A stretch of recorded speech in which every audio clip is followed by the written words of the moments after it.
Жер бетіндегі ең қуатты армия мен номері бірінші экономикасы. Адамзат тарихындағы бұрын соңды болмаған ең ұлы мемлекет – Америка. Америка Құрама Штаттары. Өзінің әскери, саяси әрі экономикалық күшіне сүйене отыра, жер жүзінде өз билігін жүргізіп, қалаған мемлекеттің саясатын араласып, бірін қиратып, мұнайын сорып жатса, біріне ақша салып, дамытып жатады. Көптеген елдердің, әсіресе мұсылман елдердің соры болған бұл мемлекетті бірі жек көрсе, бірі тамсанып, сонда көшкісі келеді. Кезінде Ұлыбританияның жай ғана отары болған Америка осы күйіне қалай жетті? Егер сіздерге де бұл сұрақ қызықты болса, арнамызға жазылып, бізбен бірге болыңыздар. Бұл Friday Time арнасы, менің есімім Тілеухан Шыңғысханұлы. Бұл арнада тарих арқылы бүгінгі күнімізді түсіндіреміз. Американың қазіргі өмірімізге қаншалықты әсер етіп жатқанын мына мысалдардан түсінуге болады. Жыл сайын несиеге болса да соңғы ақшамызға айфонымызды жаңартып тұрамыз. Бәріміз джинсы киеміз. Соңғы 10 жылда бургер жеп, кофе ішіп кеттік. Және бұның барлығын шетелден сол ақштың долларына сатып аламыз. Бұл жағдай тек қана біздің елімізде емес, бүкіл әлем бойынша солай. Бұл не деген ықпал дейсің ғой? Бастапқыда Америка тарихын бір видеоға сыйдырмақшы болған. Бірақ байқасам, бұл тым ұзақ әрі жайсыз болар еді. Сол себепті Американың бүгінгі ұлылыққа жету жолын Құдай қаласа бірнеше бөлікте тамашалайсыздар. Ал бұл видеода Америка тәуелсіздігін кімнен және қалай алғанын ашықтаймыз. Тәттілеріңіз бен шай кофеларыңызды демдеп алыңыздар. Америка Құрама Штаттары тарихының бірінші бөлігі. Кеттік. 1492 жылы Испания королі Үндістанға қысқа жол тапқысы келген итальяндық авантюрист Христофор Колумбқа ақша беріп, 3 кемеден тұратын экспедицияны жабдықтап, жолға аттандырады. Атлантика мұхитын кезіп жүріп, азық-түлік пен ауыз суы таусылайын дегенде Христофорлар бір аралға табанын тірейді. Осылайша жаңа құрлық Америка ресми түрде ашылады. Негізінен Колумбқа дейін Американы викингтар, мұсылмандар, тіпті Қытайлар да ашқан деген пікірлер бар.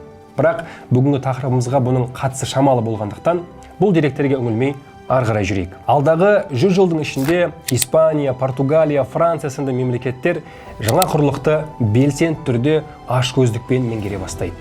Ағылшындар болса Американы тонауға сәл кештеу қосылып, 1607 жылы ең алғашқы колониясы Вирджинияда Джеймстаун қаласында тұрақтайды. Бұл жердегі ең алғашқы көшіп келгендер жер жыртып, табак өсіріп, оны Еуропаға сатумен тіршілік етеді. Әрине, мұхиттың ар жағындағы елсіз жерге дені сау, жағдай бүтін адам көшкісі келмейді. Сол себепті бастапқыда колонияның тұрғындары негізінен ұры-қары, бау-кеспелер, өлім жазасынан аман қалғандар, Еуропада ашаршылыққа ұшырап, немесе сіңірі шыққан кедейліктен әбден шаршап, тіршілігін түзеткісі келетін адамдардан құралатын. Яғни Америка сол кезден жаңаша өмір сүріп кетуге қолайлы мүмкіндіктер мекені болатын.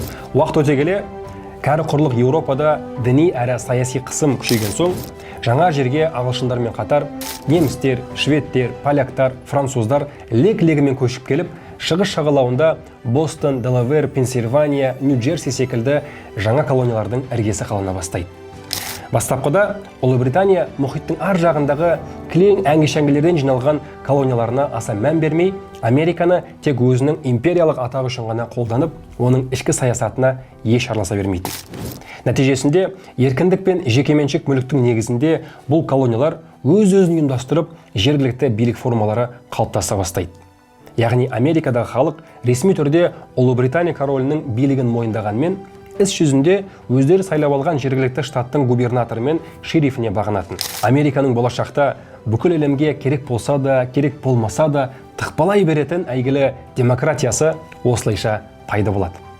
Ал 18 ғасырдың ортасына таяу Ұлыбритания мен Американың алыс-беріс саудасы әжептәуір өсіп қалады. Бұл сауданың 3 бұрыш схемасы былай болады. Еуропалықтар Африкадан қара нәсілді құлдарды сатып алып, оларды Америкадағы қант, кофе, табақ сияқты нәсілдерді өсіретін плантацияларда аяусыз жұмысқа салады. Ал шыққан өнімді Еуропаға тиімді бағамен сататын. Бұл қарапайым сауда схемасында бейшара құлдар мен американдық үнділерді санамағанда бәрі табысқа кенеліп, көңілі тоқ болады. 1763 жылы Ұлыбритания Франция бастаған бір қатар Еуропа елдерімен болған 7 жылдық соғыста жеңіп шығады. Соғыс қай заманда болмасын өте шығынды іс-шара. Сол себепті соғыс салдарынан жүдеп қалған қазынасын қалпына келтіру үшін Ұлыбритания шұғыл түрде колонияларынан ақша соруға кіріседі. Бұл мақсатта Америкадағы колонияларында түрлі салықтарды енгізе бастайды. Солардың бірі мөр салығы болатын. Бұл салық бойынша нотариуспен жасалатын құжаттарға, кітап, газет, брошюра, тіпті ойын карталары сияқты тағы да басқа типографиялық тауарларға қосымша төлем алынатын. Былайша айтқанда, король үкіметі жоқ жерден халықтан ақша сындыра бастайды. Лондондағы парик киген джентльмендердің нық нанымы бойынша 150 жыл бұрын олардың кемелерінде Америкаға көшіп келген адамдар Ұлыбритания тәжіне тиесілі деп ойлайтын. Алайда сол жақта туып, үй салып, бала тәрбиелеп, жер жыртып, егін салып, тағы бір жерін жыртып, тіршілік етіп жүрген американдықтар өмірінде ешқашан көрмеген Ұлыбритания короліне маңдай терімен тапқан малын бергісі келмей, бұл салықтарға қатты наразы болады.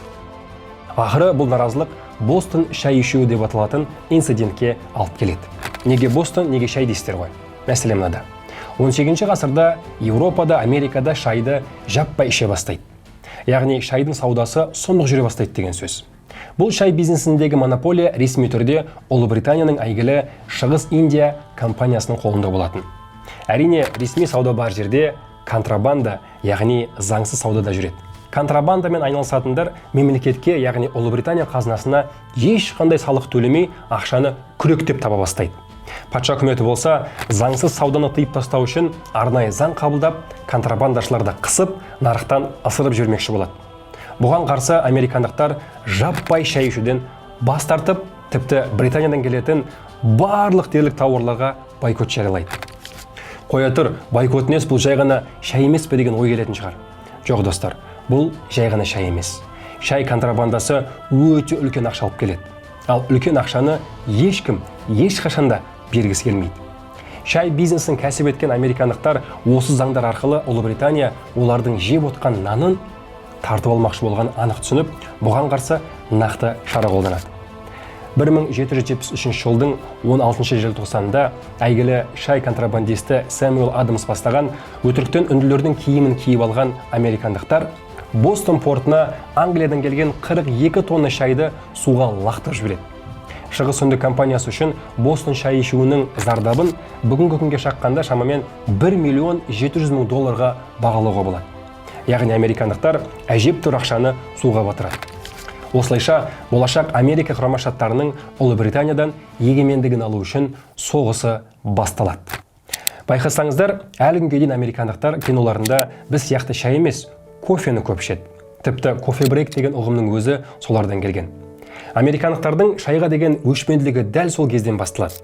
Олар үшін шайдан бас тарту метрополияға, яғни Ұлыбританияға деген наразылығының символына айналған. Американдықтардың кофені жаппай ішіп кеткен соншалық, оны мәдениетінің айнымас бөлігі ретінде басқа елдерге дәріптеп келеді. Ал қазіргі таңда еліміздің кез келген қаласын кофеханасыз елестету мүмкін емес. Егер сіз кофе бизнесіне қызығып, кофехана ашқыңыз келсе, Coffee Original кофеханалар желісінің франшизасын ұсынамыз. Өйткені бұл брендтің артында тұтастай құндылықтар жүйесі тұр. КМДБ-нің ресми халал сертификаты, клиенттер үшін сенімділік, ал сіз үшін тұрақты аудитория. Әр нүктесінде арнайы намазханалар бар. Бұл рухани құндылықтармен санасатын заманауи формат. Тек әйелдерге арналған кофехана түрлері. Қауіпсіз және ыңғайлы атмосфера бүгінгі нарықтың сұранысы. Жұмыс істеуге немесе сабақ оқуға ыңғайлы кеңістік. Студенттер мен кәсіпкерлерге дейінгі аудиторияны қамтитын орта. Жоғары деңгейдегі сервис пен дәмді тағамдар. Қайтып келетін клиент кепілі. Және ең маңыздысы барлығы жүйеленген. Яғни сізге бизнес жоспар жазудың, бренд жасаудың, маркетинг ойлап табудың қажеті жоқ. Coffee Original бұл жай ғана кофе емес. Бұл дайын әрі табысты бизнес жүйесі. Сізге тек іске қосу ғана қалып тұр. Толық ақпарат алу үшін сипаттамадағы телефонға хабарласыңыздар. Әлбетте, бостондықтардың осынау батыл әрекеті бәрін таңғалдырады. Мұхиттың ар жағындағы корольдің үкіметі колониясындағы оңбағандарды жазалау үшін әскер жіберіп жатса, Британияға қарсы ұйымдасып соғысу үшін 13 американдық колония бірігіп, континенталды конгресс пен Джордж Вашингтон бастаған континенталды әскер құрады. Болашақта осы 13 колония ақштың алғашқы штаттарына айналады. Жалпы Америка революциясы немесе американдықтардың егемендігі үшін соғысы бір үлкен бөлек тақырып. Егер комментарийлерде сіздердің бұл тақырыпқа үлкен сұраныс болса, міндетті түрде бөлек видео жасаймыз. Ал қысқаша айтатын болсақ, 1776 жылдың 4 шілдесінде Томас Джефферсон жазған тәуелсіздік декларациясы қабылданады. Американдықтар әлі күнге дейін бұл күні өзінің тәуелсіздігін тойлайды. Сосын Францияның көмегімен бұл соғыста жеңіске жетіп, егемендігін бүкіл әлемге мойындатып, болашақ алпауыт мемлекеттің негізін қалап кетеді. Американың қазіргі ұлыққа апаратын бірінші қадамы осындай болған. Бұл тарихтан алатын негізгі түйін Американың пайда болуы о бастан коммерцияға, жеке бастың қамы мен жеке капиталға, яғни бизнес жасап, қалтаны қалыңдатуға негізделген. Өз кезегінде бұл құндылықтар табысты арттыру мақсатында технологиялардың, білім, ғылым, өнердің дамуына септігін тигізеді. Комментарийлерде біздің елде ұлы мемлекетке айналу үшін осы құндылықтарды ұстану қажет пе деген сұраққа өз пікірлеріңізді қалдыруларыңызды сұраймыз.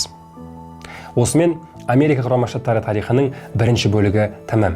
Құдай қаласа, алдағы видеоларда азаматтық соғыс, құлдықтан бас тарту және тағы да басқа Америка тарихының қызықты жайттары жайлы айтып береміз.